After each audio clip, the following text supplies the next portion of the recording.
It's a great day in SimWorld, everybody. Good morning and welcome to SimWorld Today.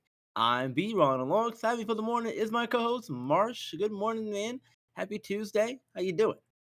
I'm good, B-Ron. How are you doing? Doing wonderful, my friend. Doing wonderful. It's good to be here with you for another show. Let's go ahead. Let's jump right into it. We got some crazy to talk about today, and one of those things being the SWFL, because free agency has begun, and we've seen some crazy moves over the past 24, really 48 hours, depending on who you're talking to and when it really started. But the Russell Wilson move before free agency kind of got started. Justin, Josh Jacobs going from the Raiders to the Packers, another big one that comes to mind. There were a few other ones that really come to mind, but what has been your biggest surprise move, most intriguing move? What's that been for you so far? Well, it's not going to be the biggest move in terms of impact on the field, but the amount of guaranteed money that Kirk Cousins got on a 4-year deal coming off a torn Achilles is remarkable. Now, a lot of that's going to be due to the rising SWFL salary cap. It's up over 250 million, so I think we're going to start seeing these very bloated numbers.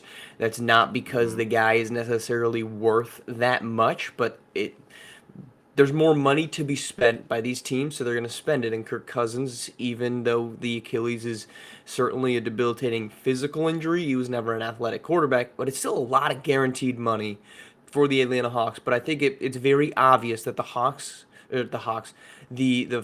look at this group and they say, we think we can win games with these pieces.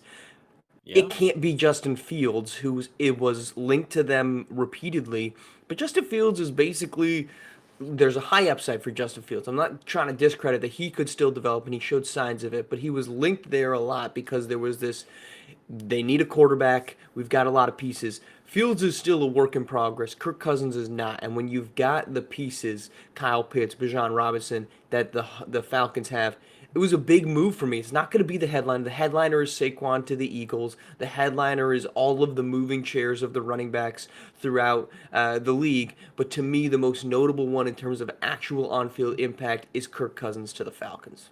Yeah, and I wasn't sure. I like that move for Falcons to go get Kirk Cousins, an established veteran quarterback. We talk about quarterbacks coming in and helping to mentor younger ones. The Falcons have one of those in Desmond Ritter. Don't know if he's the answer there for them yet, but having No. someone like Cousins come in to help him out and help the team out while he's still Well, hold learning and on, B-Ron. growing. Let me stop you right there. Yeah. This is not a move to help Desmond Ritter. Desmond No, Ritter's no, no, done. no, no, no. Of course not. Of course not. Of He course, I'm Desmond not Ritter's saying that. maybe not in the NF or in the SWFL for much longer. He was bad. Mm. This is not a move to bridge to the next guy. Kirk Cousins is the next guy. Kirk Cousins guy. All right, fair. I don't know. You don't know. It's a That 4-year deal, I B-Ron. say It's a I say 4-year that I say that deal. because of his age, though. But it's a 4-year deal.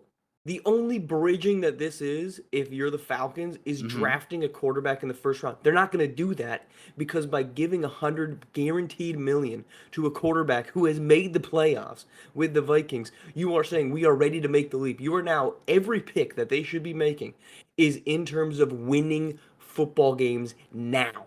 Kirk Cousins Right. is not a bridge. A bridge quarterback is signing Gardner Minshew in Las Vegas and saying, hey, let's do 2 years and let's see what we can come up with. And this is a huge Minshew maniac over here. Love Right. Gardner Minshew, but he is a bridge quarterback. Kirk Cousins is not a bridge quarterback. There's way too many good pieces on the Falcons team to look at and say, Kirk Cousins, well, thanks for being here. We're gonna give you 100 million, but just so you know, you're grooming the guy that we're actually gonna want, whoever it is. And it's not Desmond Ritter because Desmond Ritter was atrocious last season. Let's Right. just make sure we're coming to an agreement that the Falcons quarterback is Kirk Cousins now and into the next immediate future.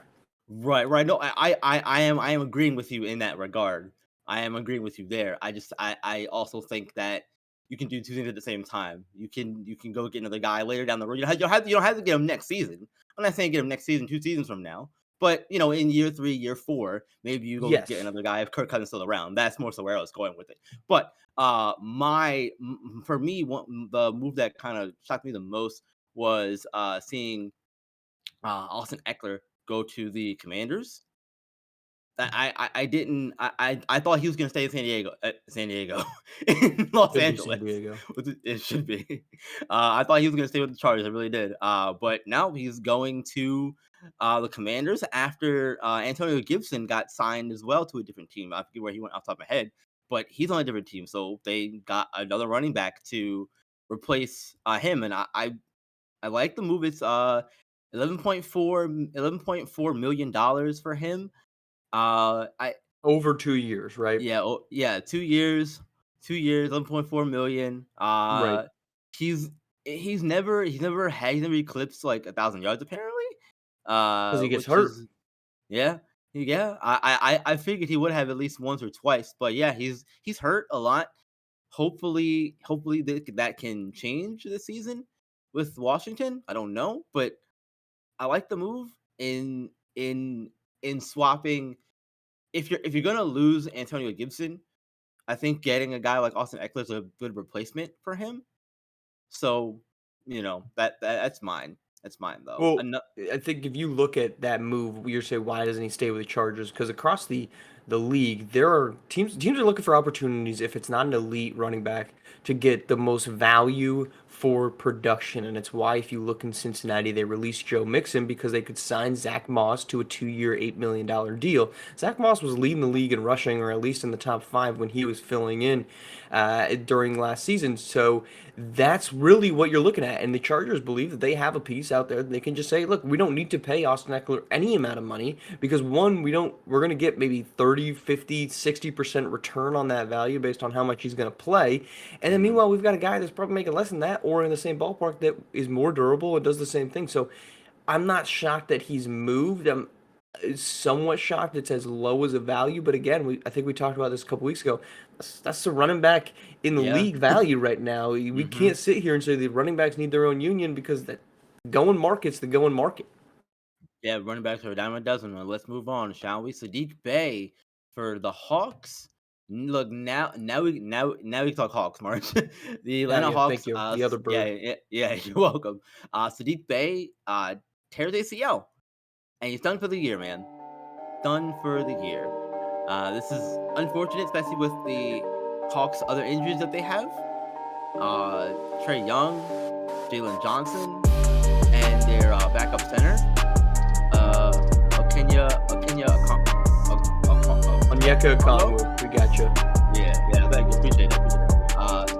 You know, uh, how do you think this move is going to really affect Atlanta as is dealing with the injuries they already have and bring the team?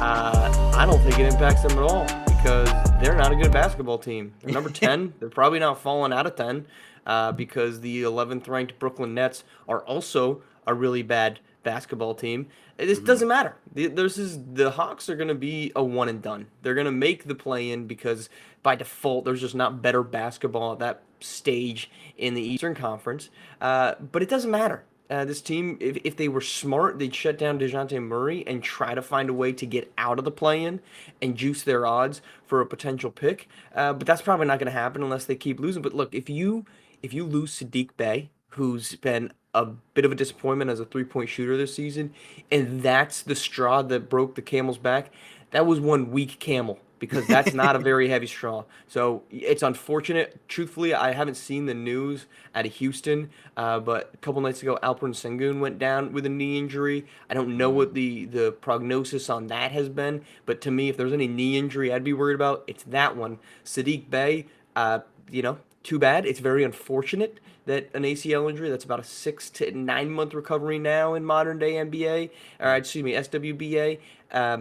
That is unfortunate, but it's really not that big of a deal in my opinion. Yeah, you never like to see players go down with injuries. Obviously, they're part of the game for sure, but you never like to see them happen all the same. I also don't think that it's gonna impact them too much in terms of them, getting better because it's just gonna make them worse. Which you you you could say yes, that is definitely a negative. You don't want that to happen, but yeah, they're dealing with a lot of injuries right now, and this doesn't help things. Like you said, they're not a good basketball team as is, so it could just potentially make them worse, and we could see them fall out of that playoff spot. But I just it's it's tough when when you're already not a good team, Marsh, to have an injury to any player, let alone a star player like Trey Young, and then to lose Sadiq Bey as well and other guys. That just doesn't help. B-Ron, you almost had me there when you said a star player like. I thought you were gonna say a star player like Saddiq Bey, and I was gonna say we're gonna need to have a longer conversation here. But I mean, you're right. It's unfortunate to see it. Just on Alperen Sengun, sprained ankle, bone bruise in the knee. So no ligament tear, which was a bit of a scary injury when he fell. But sorry, I just wanted to Yeah. drop that in case people were wondering about Sengun. He's cleared up. I mean, cleared up. He's still hurt, but it's not an ACL or anything. Yeah, look, glad that's not an ACL, at least, right? Well, look, let's spend a little bit, let's spend a little bit of a longer time this morning. I think we can, on some SimWorld prep talk, Huh? because the Philadelphia Elite are bringing their 12-game win streak back home today to play the Indy Stripes. Uh, n- and I want to know if there is a concern meter for you in this game for the Elite's streak or not. Where is it at for you on a scale of 1 to 10, with 10 being the highest? Look, I'm not gonna sit here and say I'm concerned about their winning streak. I think at this point, as winning streak runs on in general, whether it's Philadelphia or any team, I'm never concerned about it. It's more so of I'm interested in watching. Now I think this has this doesn't have trap game in that Philadelphia could be looking ahead, but this has a lot of interesting implications. The Stripes obviously are coming off of losing their head coach, losing their best player. They, you would hope, are coming with a little bit of motivation, but at the same time, they just lost their coach and they just lost their best player. How are they going to respond to this in any way? Who's going to be the scorer of a group that's relied almost exclusively on Dylan Harper to score baskets for them? So I'm not sitting here saying panic meters up. I think I would never one be panicked about a winning streak, but the only place that I would be looking at this group as like, oh, could they lose a game, is if they were going up against a Beast of the East, a Heartland Zombie Stars, a Gulf Coast Lockdown, and they've beaten those types of teams on this winning streak. So Mhm. I'm not going to say panic meter rising because they're playing against an Indy Stripes team that is in turmoil right now. Yeah, I know. Yeah, I think that you think you're right in that regard too, because look, Indy's got a lot going on. They do. We mentioned the loss of the head coach Dexter Gane and Dylan Harper, obviously, and the continued turmoil that continues to plague the team over the past 2 seasons now. That doesn't do you any favors. But on the other side of that, they've got a lot of talented kids there: JJ Hoops, Leah Larick, River Mir, Andrew Gibson, and then it had a lot of things going on in the community over the weekend too to kind of help them get going. But and then sometimes those things can help to bring a team together, make them closer, get them more motivated to play harder and all that. So going up against a team like the Elite today, where nobody's giving you a chance really in the game, because I'm not either, honestly. But I don't see it. Philadelphia's right now, they're just too good. They're too good. Nas Hall, Monty Parson, AJ Frost. There's so many talented kids on that team that make it work and that make that team work and make that engine go. And right now, Philadelphia is on another level. I think Lone Star for me is going to be that bigger test coming up later in the week for them.